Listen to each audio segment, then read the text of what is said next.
Hello everyone, welcome back to my channel Execute Physics. Today we are going to deal with the topic Hooke's law and discuss IGCSE 2023 questions from this particular topic. Okay, so let's start with the first question, which is a paper 2 based question, multiple choice question. Let's read the question. The student measures the length of a spring. She then attaches different weights to the spring. She measures the length of the spring for each weight. The table shows her result. So one of the columns shows the weight, which is nothing but a force, will have the unit as newtons represented by n. The another is a how much it is extending, the length of the spring. So its unit is millimeters. So with zero weight, the length with that is with no loads attached, the initial length of the spring alone is 520 millimeter, and with 1 newton load attached, it is 524. With 2 newton, it extends to 528, and it goes on till 5 newton load is added. What is the question? What is the extension of the spring with a weight of 3 newton attached to it? Okay, so with a weight of 3 newton, what is the extension across the spring? So let's think now. So what is the initial length of the spring without any weights being attached? It is mentioned as 520 millimeter. Now, according to the question, at 3 newton load, with 3 newton load, what is the length of the spring now? 533 millimeter. So how much does it extend? How much does the spring extend with no load to 3 newton load being attached? It extends from 520 to 533. So what is the exact difference between them? It is 13 millimeter. So the correct answer is option D, 13 millimeter. So by extension of the spring, we mean how much does the length of the spring stretch itself from its original length. The original length was 520, and now with 3 newton load, the length is 533. So how much does it extend? That is called extension. So the extension is the difference between the length of the spring with load and the actual length of the spring. Hope the concept is clear about the extension of the spring. Next question. Next question on Hooke's law is a paper 6 based question, which is alternative to practical. So that is why you get to see a experimental setup shown in figure. So let's hit directly into the question. A student investigates the stretching of a spring. It shows the setup. Figure shows the setup. A part of the question says the value L naught is the length of the spring when the load L is 0 newton. So the lowercase L naught is the length of the spring when no load is attached to the spring. Okay, so initial length of the spring is represented by lowercase L naught. Now the student measures the length L naught of the spring. Okay, she records L naught as equal to 16 millimeter in table 1.1. Okay, draw the diagram of the spring to show clearly the length L naught of the spring. So you have to simply draw a spring and show the and label the initial length of the spring. So how will you do it? This is a 1 mark question. Okay, for this you simply have to draw a spring and label L naught. So here 1 mark will be provided to you if you label it correctly with no load attached, the spring drawn properly, and the L naught being shown in the figure. Okay, so this is a 1 mark question, simply labeling the original length of the spring without any load being attached as L naught. Moving to the B part of the question. Now the student suspends a load of 0.2 newtons from the spring. Okay, she records a new length L of the spring in table 1.1. So the initial length was represented by L naught and the new length will be represented by lowercase l. She repeats the procedure using loads. The loads are represented by uppercase L. Please note that uppercase L represents the loads in this question. The loads is using loads. How much loads were added? Initially 0.2, then 0.4, 0.6, 0.8 and 1 Newton loads were added. The readings are shown in the table.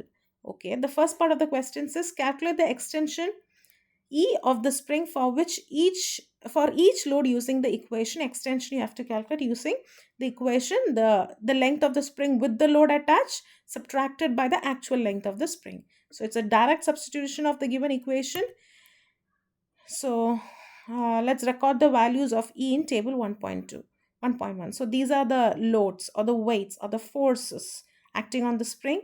And the second column shows the length of the spring upon different loads being added. And your job in the first part of the question is to calculate the extension. So let's calculate. The first, with no loads, the initial length was 16 millimeters. So with, now the next part says with 0.2 Newton load being added, it stretches to 18 millimeters. 0.4, 0.2 not added, it stretches to 18 millimeters, which is L. So how will you calculate the extension? From 16 to 18 upon the addition of 0.2 Newton load. So what is the extension? Just 2 millimeters. Am I right? Yes. From 16 to 18, the extension is 2 millimeters. Now again, with another 0.2, so that makes it 0.4.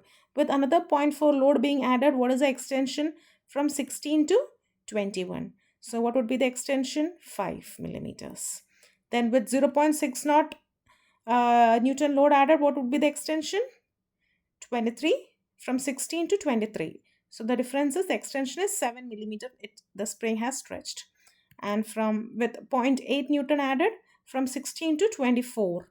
So the length it stretches would be 8 millimeters.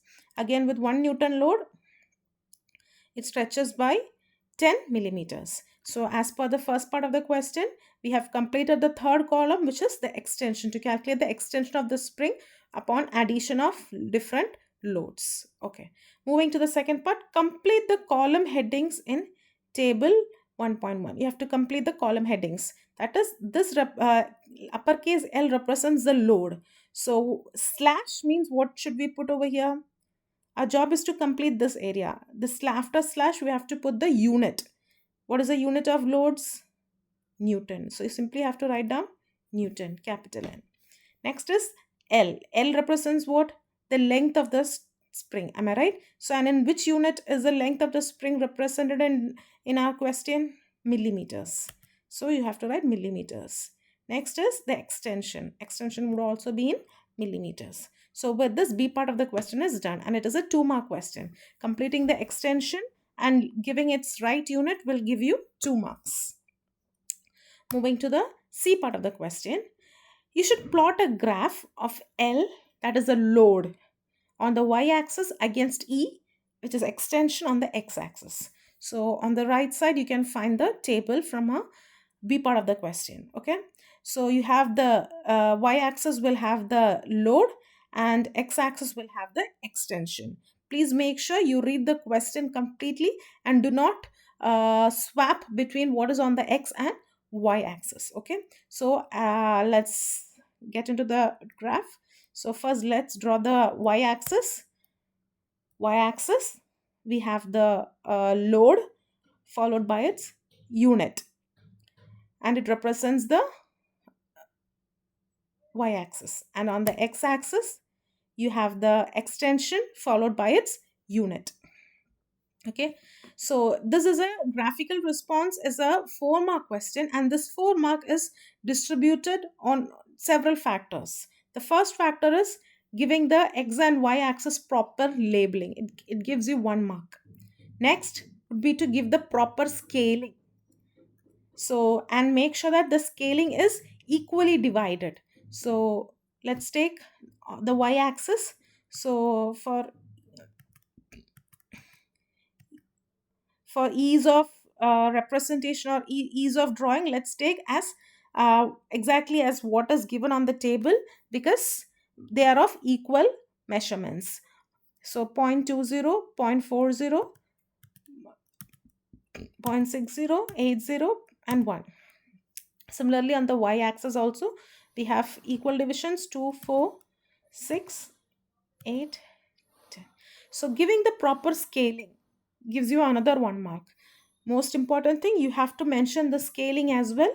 So what does the x-axis contain? X-axis, each unit represents 2 millimeters of the extension E, and y-axis, each unit gives you 0.20 Newton of of the load or the weight. You can, instead of the term unit, you can also measure what 1 centimeter represents. You can write x-axis 1 centimeter is 1 millimeter of the extension, and y-axis 1 centimeter is 0.10 newton of the load or the weight. Okay, you can write like that also, the scaling. Okay, so before you start with the plotting, make sure to simply calculate or have in mind how much is each division. As you can see, there are, how many divisions are there between 0 and 2? Can you count and tell me how much is each division?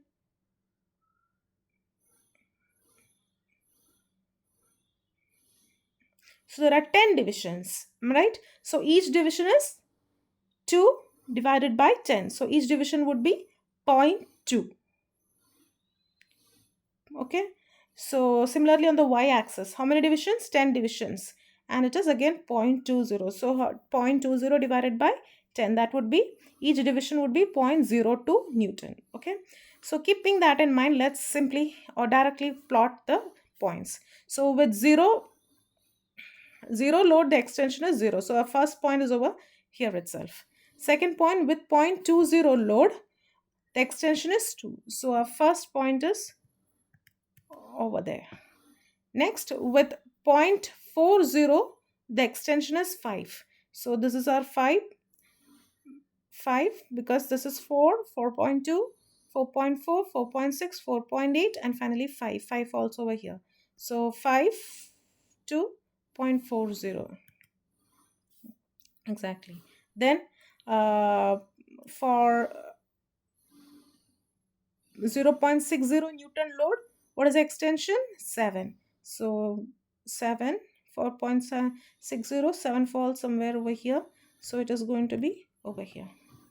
Next, for 0.80 Newton load, the extension was 8. So it falls directly. And finally, for 1 Newton load, the extension is 10. Okay. Now, you have to draw the line of best fit as is given in the question. So out of the 5 points, majority of the points you have to take to draw the line of the best fit. So we have 3 points come falling on a single line. So this is the line of best fit. Okay. So graph is a 4-mark question.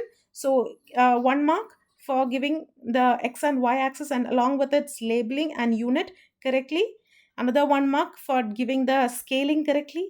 And another 1 mark for plotting the points. And another 1 mark for drawing the line of best fit. Okay. All these together constitute 4 marks for you. Okay, now the D part of the question, using the graph to determine E suffix A, the extension produced by a load of 0.50. Show clearly on the graph how you obtain the necessary information. So 0.50 would fall at which point? So as I said, each division is 0.2, right? So 0.02 on the y-axis. So this is 0.40, this is 0.42, 0.44, 46, 48, 5. So the 5 for 5 Newton load falls somewhere over here. Okay, so 0.50 Newton load, what would be the extension? It falls around 5.2, or between 4.8 and 5.2. So let's take the point as the extension as 5 millimeter. So for this question, you have to show it on the graph to get the 3 marks correctly. Okay. So hope you have understood this particular question, a paper 6 based question. Make sure to practice graphical response more. Okay. Okay. Thank you. Like, share, and do subscribe. Bye.